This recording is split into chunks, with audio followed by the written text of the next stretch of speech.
Hi PBMA family, I'm Miss Rivera with the PBMA art teacher. I hope you're having a great summer vacation. I just wanted to show you a fun art activity that's very easy and simple to do, but also really cool to make.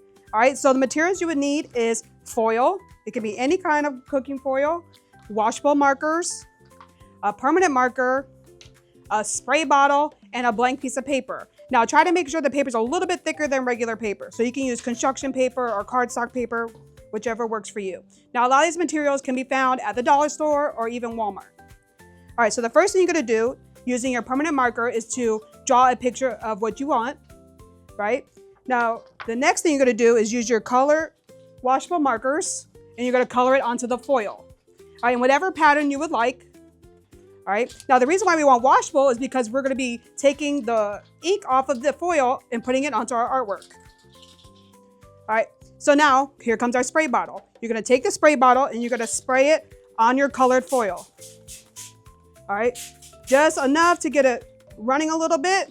Then you're going to stamp it onto your paper. Press it down all the way. You want the paper covered as much as you can. All right, and then you're gonna lift it up and you're gonna get a tie-dye-like effect onto your picture. All right, and the good thing is you can reuse the foil, you can wipe it off and do another pattern, and you can use this as many times as you want to.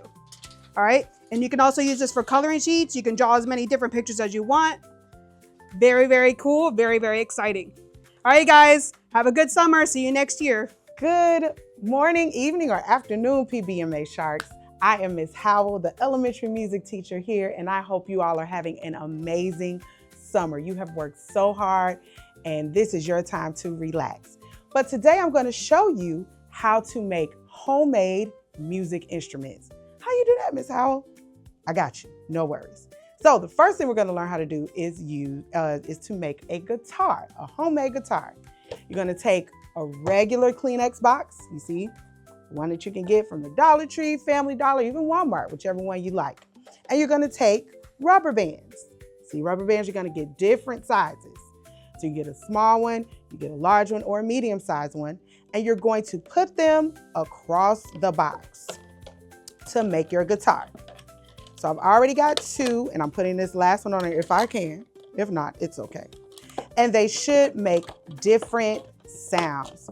You'll have a high one, or a middle, and a low. See, can you hear it?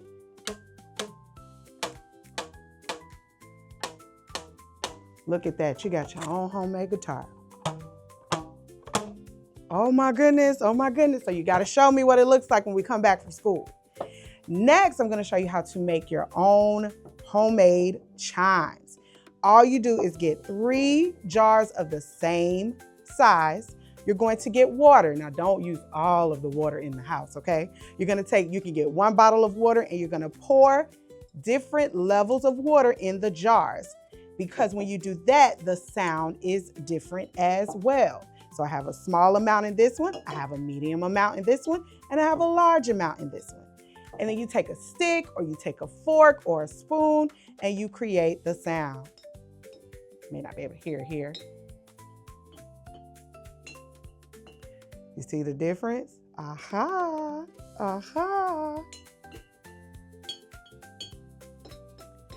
And that, my sharks, is how you make your homemade instruments at home. Feel free to use pots and pans for your drums, and you got your own band. Have a wonderful summer. See you next year.